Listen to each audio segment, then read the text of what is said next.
నేను ఎప్పుడు ఆయనను ప్రేమగా బాలయ్య అని పిలువంటారు, కానీ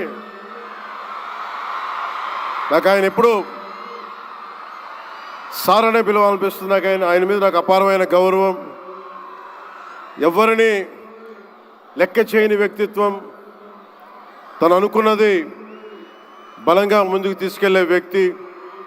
ఒక తరం కాదు, 2 తరాలు కాదు, ఎన్ని తరాలు వచ్చినా సరే ఎప్పుడు ప్రేక్షకుల్ని ఆకర్షించే ఆయన నటన చాలా ఆనందకరం. మా సోదరులు బాలకృష్ణ గారికి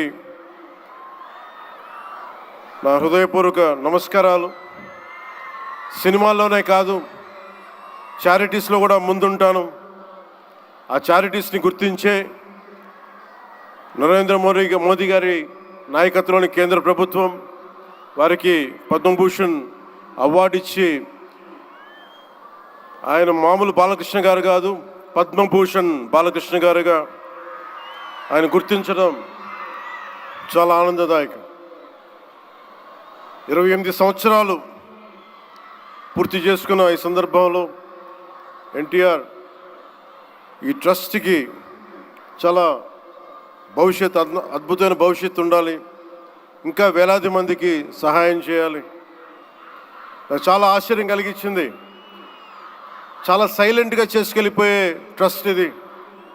నాకు ఎలా తెలిసేది ట్రస్ట్ గురించి అంటే, చాలామంది డాక్టర్సు విదేశాల నుంచి వచ్చి అక్కడ విదేశాల్లో మేము డబ్బుల కోసం చేస్తాం, కానీ దేశానికి వచ్చి ఎన్టీఆర్ ట్రస్ట్కి వచ్చి చాలామంది గొప్ప ఆంకాలజిస్టులు వాళ్ళందరూ వచ్చి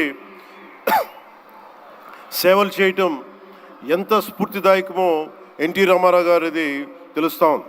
చాలా ఆనందం ఏమనిపించిందంటే, ఎన్టీ రామారావు గారు మన మధ్య లేకపోయినా కానీ ట్రస్ట్ ద్వారా మన గుండెల్లో ఆయన సజీవంగా ఉన్నారు. సహాయం పొందిన ప్రతి ఒక్కరు కూడా ఆయన పేరుని మననం చేసుకొని ఆయన ఒక అమరజీవిగా మనందరి గుండెల్లో నిలిచిపోయారు. ఒక ట్రస్ట్, ఒక మంచి పని ప్రారంభించడం, దానిని కొనసాగించడం చాలా కష్టమైన పని.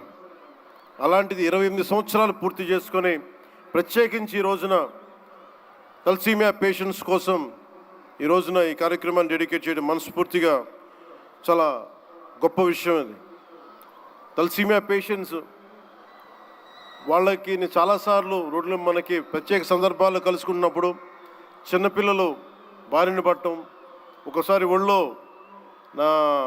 వాళ్ళ బిడ్డల్ని నా ఒళ్ళో పెడతా ఉంటారు, చూడండి నా తలసీమియా వచ్చిందనేది. నేను చాలా సందర్భాల్లో